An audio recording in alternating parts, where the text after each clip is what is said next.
We treat constant availability as a virtue. We keep Slack open, reply to emails in seconds, and stay perpetually reachable. But reacting to every ping doesn't make us prolific. It actually strips away the specific cognitive conditions required to produce exceptional work. In most modern offices, there is no objective way to measure the value of a day's effort. Without a clear metric for output, workers and managers default to what's visible. We mistake rapid typing and back-to-back meetings for actual productivity. Cal Newport operates under a different set of rules. He is a computer science professor at Georgetown who consistently publishes peer-reviewed papers, writes best-selling books, and runs a successful podcast, all while working reasonable hours. He maintains this output while rejecting the very tools most consider essential. He has never had a social media account. Newport divides our daily tasks into two categories. First is shallow work, the logistical, low-effort tasks like answering emails and filling out forms, which we usually perform while distracted. Second is deep work, professional activities performed in a state of distraction-free concentration that push your cognitive capabilities to their limit. As intelligent machines handle more of our logistical tasks, the ability to focus deeply is becoming increasingly rare. Because of that scarcity, mastering deep focus is the defining advantage for anyone who wants to produce high-value output today.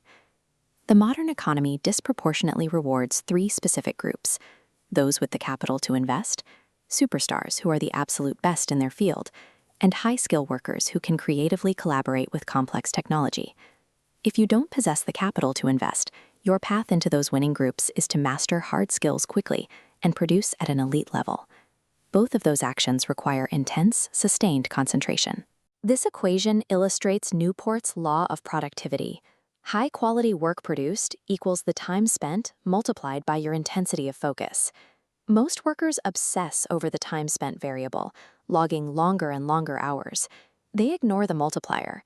When you eliminate interruptions and dial up the intensity of your focus, you produce significantly more in the same window of time.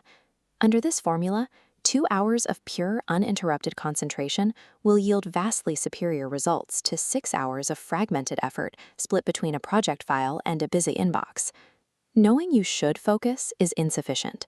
The pull of distraction is automatic and persistent. If you rely on raw willpower to stay on task, you will eventually cave. You have to implement rigid scheduling philosophies that protect your attention by default. Historical figures who produced massive intellectual output often structured their environments to force depth.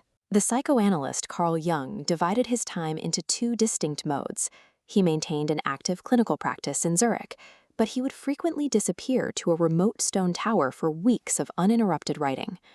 But building a perfect schedule fails if your brain is conditioned for distraction.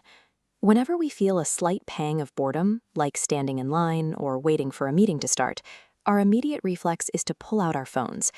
Every time you pacify boredom with a screen, you are training your neural circuits to crave constant, novel stimulation. Over time, this constant task switching degrades your biological capacity to pay attention. Focus operates like a physical muscle. If you do not deliberately practice sitting with boredom, your brain will panic the moment you sit down to tackle a difficult problem. We often justify keeping dozens of apps and platforms because they might offer some minor networking value or entertainment. Newport calls this the any-benefit mindset, and it ignores the hidden costs these tools extract from our attention spans. We should evaluate digital tools the way a craftsman evaluates physical tools. You adopt a platform only if its positive impacts on your core goals substantially outweigh the negative drain on your time. You can never fully eliminate shallow tasks like email or status meetings. The goal is to aggressively manage and contain them so they don't bleed into your working hours. Look at this calendar visualization. The defense against administrative bleed is time block planning. Instead of reacting to whatever lands in your inbox, you schedule your workday in advance, clustering your shallow tasks into contained windows and leaving massive protected blocks for real work. By auditing the tools you allow into your life and physically walling off your administrative chores, you force intentionality back into your schedule. You engineer the space required to think deeply. To move from theory to execution, you can start retraining your attention this week with a specific 3-step challenge. Step 1. Carve out a daily 90-minute block, same time, every day. Close the door, turn off your phone, and disable your email. Work on one hard thing and maintain this habit for 7 consecutive days. Step 2. Run a 30-day test on your biggest digital distraction. Delete one specific social media app from your phone without announcing your departure. Observe if anyone actually notices your absence or if your career suffers in any measurable way. Step 3. Build a strict shutdown ritual. At the end of every workday, plan tomorrow and say a specific phrase out loud, like "shutdown complete."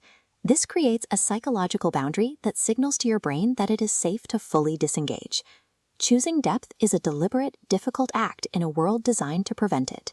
But prioritizing this level of focus is the path toward the type of clarity that defines the most meaningful work of our lives.